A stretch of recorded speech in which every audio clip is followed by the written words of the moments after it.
إن الحمد لله وحده والصلاة والسلام على من لا نبي بعده اللهم علمنا ما ينفعنا وانفعنا بما علمتنا وزدنا علما وأصلح لنا شأننا كله ولا تكلنا إلى أنفسنا طرفة عين الحمد لله যাবতীয় প্রশংসা একমাত্র আল্লাহ রাব্বুল আলামিনের জন্য অতঃপর সালাত এবং সালাম নাজিল হোক সর্বশ্রেষ্ঠ নবী এবং রাসূল মুহাম্মদ সাল্লাল্লাহু আলাইহি ওয়াসাল্লামের উপর আল্লাহুম্মা সাল্লি ওয়া সাল্লিম আলাইহি।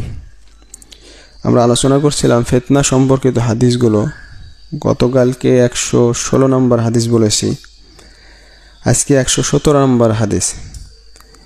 সহিহ মুসলিমের হাদিস আবু হুযায়ফা ইবনে আসিদ রাদিয়াল্লাহু তাআলা আনহু থেকে বর্ণিত, তিনি বলেন রাসূলুল্লাহ সাল্লাল্লাহু আলাইহি সাল্লাম তিনি তার ঘর থেকে আমাদেরকে দেখলেন। আমরা তখন কিয়ামত সম্পর্কে আলোচনা করছিলাম।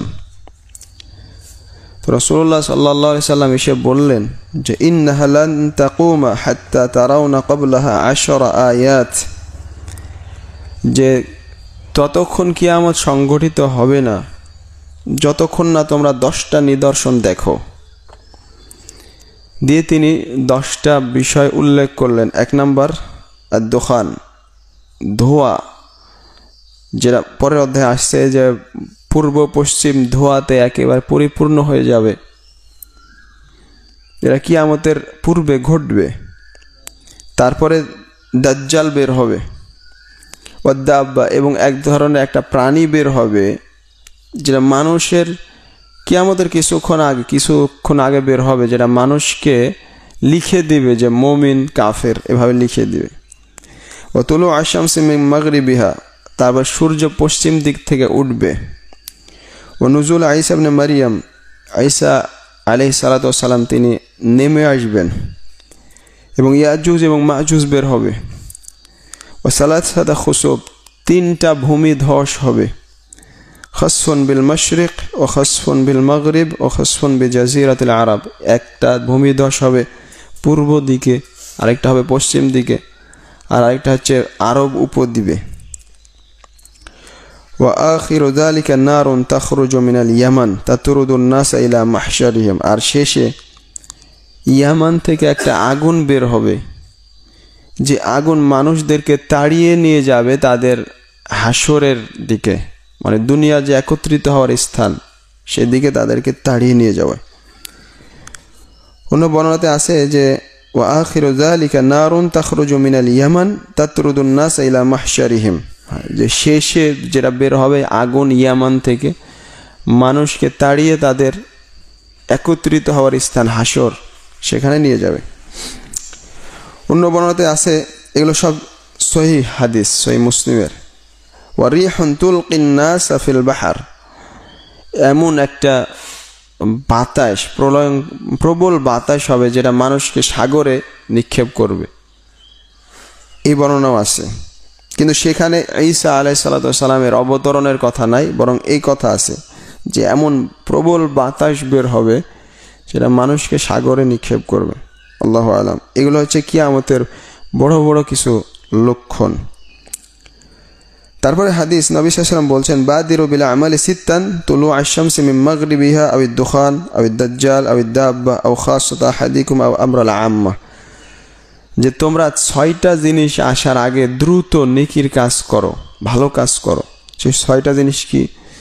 সূর্য পশ্চিম দিকে ওঠা, দাজ্জাল বের হওয়া, তারপরে ধোঁয়া দোখান বের হওয়া, তারপর সেই প্রাণী বের হওয়া যেটা মানুষকে লিখে দিবে পুরো কাফের মুমিন এভাবে, অথবা খাস বিষয়, মানে কারো মৃত্যু অথবা কারো বিপদ আপদ খাস বিষয়, অথবা কারো দুনিয়া নিয়ে ব্যস্ত হয়ে নেকির কাজ থেকে সে দূরে থাকবে।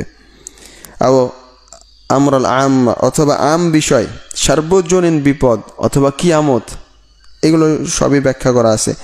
কিয়ামত আসার আগে অথবা সার্বজনীন বিপদ আসার আগে তোমরা নেকির কাজ করো। তো এইগুলো ছিল কিয়ামতের কিছু আলামত। তারপরে হাদিস মাকিল ইবনে ইয়াসার মারফু ভাবে বর্ণনা করেন রাদিয়াল্লাহু তাআলা আনহু, আল ইবাদাতু ফিল হারজ কাহিজরাতিন ইলাইয়া, ফিতনার সময় ইবাদত করা আমার কাছে হিজরত করার মতো। রাসূলুল্লাহ সাল্লাল্লাহু আলাইহি ওয়াসাল্লাম বলেন ফিতনার সময় ইবাদত করা রাসূলের সাথে হিজরত করার মতো মর্যাদাপূর্ণ। সুবহানাল্লাহ। তারপর হাদিস আবু হুরায়রা রাদিয়াল্লাহু তাআলা আনহু বলেন রাসূলুল্লাহ সাল্লাল্লাহু আলাইহি ওয়াসাল্লাম বলেছেন সালাসুন ইযা খারাজনা লা ইয়ানফা'ু নাফসান ঈমানুহা লাম তাকুন আমানাত মিন ক্বাবল আও কাসাবাত ফি ঈমানিহা খায়রা। তিনটা আলামত যখন বের হবে তখন পূর্বে যে ঈমান আনেনি এবং ঈমান দিয়ে কোনো ভালো কিছু উপার্জন করেনি, নেকির কাজ করেনি, তার ওই তিনটা আলামত দেখে ঈমান আনাতে কোনো উপকার দিবে না। এক, যে সূর্য পশ্চিম দিক থেকে ওঠা, দুই, দাজ্জাল বের হওয়া, আর তিন, জমিনের সে প্রাণী বের হওয়া। এগুলো বের হওয়ার পরে যখন ঈমান আনবে সেটা কোনো কাজে দিবে না। সহিহ মুসলিমের হাদিস। তো এই হাদিসেও কিয়ামতের বড় বড় কিছু আলামত দেখা যায়। তারপর আবি জুরআ রাহিমাহুল্লাহ তিনি মারওয়ানের কথা উল্লেখ করলেন এই নিদর্শনগুলো সম্পর্কে। সেখানে বলা আছে আউয়ালুহা খুরুজান দাজ্জাল, প্রথম বের হবে দাজ্জাল। আব্দুল্লাহ ইবনে আমর বলছেন লাম ইয়াকুল মারওয়ান শাইআন, মারওয়ান এই বিষয়ে তিনি কিছুই বলেননি, বরং আমি রাসূলুল্লাহ সাল্লাল্লাহু আলাইহি সাল্লামের থেকে হাদিস মুখস্থ রেখেছি, তিনি বলেছেন যা আমি এখনো ভুলিনি, যে ইন্না আউওয়ালা আয়াতিন খুরুজান তুলু আশ-শামসি মিন মাগরিবিহা ওয়া খুরুজাদ দাব্বা আলান নাসি দুহান ওয়া আইয়ুহুমা মা কানা ক্বাবলা সাহিবাতিহা ফাল উখরা ইসরিহা করিবান। সর্বপ্রথম বের যেটা নিদর্শন প্রকাশ পাবে সেটা হচ্ছে সূর্য পশ্চিম দিক থেকে উঠবে আর সকালে সেই প্রাণী বের হবে। যেটাই আগে হবে তার কিছুক্ষণ পরে পরেই আরেকটা হবে, মানে সূর্য উঠলেই কিছুক্ষণ পরে পরে সে প্রাণী বের হবে, অথবা যেটা আগে হবে তার পরে পরে আরেকটা হবে। এই কথা সাহাবী বলছেন, সহিহ মুসলিমের হাদিস। তিরমিজির বর্ণনা সফওয়ান ইবনে আসাল বলেন আমি রাসূলুল্লাহ সাল্লাল্লাহু আলাইহি সাল্লামকে বলতে শুনেছি ইন্না বিল মাগরিবি বাবান মাফতুহান লিত-তাওবা মাসিরাতা 70 সানাহ লা ইউগলাক হাত্তা তাতলু আশ-শামসু মিন কিবালি, যে পশ্চিম দিকে একটা দরজা আছে, তাওবার দরজা, যার প্রশস্ততা হচ্ছে 70 বছরের পথ। এই তাওবার দরজা বন্ধ হবে না যতক্ষণ না এই পশ্চিম দিক থেকে সূর্য ওঠে।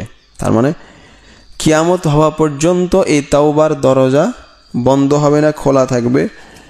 যে তওবা করবে কবুল হবে, কিন্তু যখন পশ্চিম দিক থেকে সূর্য উঠে যাবে তখন আর কারো তওবা কবুল করা হবে না। রাসূলুল্লাহ সাল্লাল্লাহু আলাইহি ওয়াসাল্লাম বলেছেন মান তাবা ক্বাবলা আন তাতলু আশ-শামসু মিন মাগরিবিহা তাবাল্লাহু আলাইহি, যে ব্যক্তি সূর্য পশ্চিম দিক থেকে ওঠার আগে তওবা করবে আল্লাহ তাআলা তার তওবা কবুল করবেন, আল্লাহ তাআলা তার তওবা কবুল করবেন। আরেকটা ছোট অধ্যায় আছে, তারপরে আমাদের দাজ্জাল সম্পর্কে ইনশাআল্লাহ কাল থেকে আলোচনা হবে। এই দুইটা হাদিস উল্লেখ করে দিই। হুযায়ফা রাদিয়াল্লাহু তাআলা থেকে বর্ণিত, নবী সাল্লাল্লাহু আলাইহি ওয়াসাল্লাম বলেন যে কিয়ামতের আলামত হচ্ছে দুখানান মালআ মা বাইনাল মাশরিক ওয়াল মাগরিব, যে পূর্ব পশ্চিম সবকিছু ধোঁয়াতে পরিপূর্ণ হয়ে যাবে কিয়ামতের আগে। ইয়ামকুসু ফিল আরদি 40 ইয়াওমান, সেই ধোঁয়া 40 দিন অবস্থান করবে। আম্মাল মুমিন ফায়ুসিবুহু মিনহু শিবহু যুকাম, মুমিনের কাছে সেই ধোঁয়াটা সর্দির মতো মনে হবে, সর্দির মতো হবে। ওয়াম্মাল কাফির ফায়াকুনু বিমানজিলাতিস সাকরান, কিন্তু কাফের ব্যক্তির অবস্থা হবে সে একবার নেশাগ্রস্তের মতো হয়ে যাবে। ইয়াখরুজুদ দুখান মিন আনফিহি ওয়া মানখারিহি ওয়া আইনাইহি ওয়া উযুনাইহি ওয়া দুবুরি, এই ধোঁয়া তার বের হতে থাকবে নাক দিয়ে, নাকের ছিদ্র দিয়ে, দুই চোখ দিয়ে, দুই কান দিয়ে, তারপরে পায়খানার রাস্তা দিয়ে এই ধোঁয়া বের হতে থাকবে দোখান, তার জন্য অত্যন্ত কষ্টদায়ক হয়ে দাঁড়াবে। এই হাদিস আল্লাহু আলাম, এই হাদিস জয়ীফ, আল্লাহু আলাম।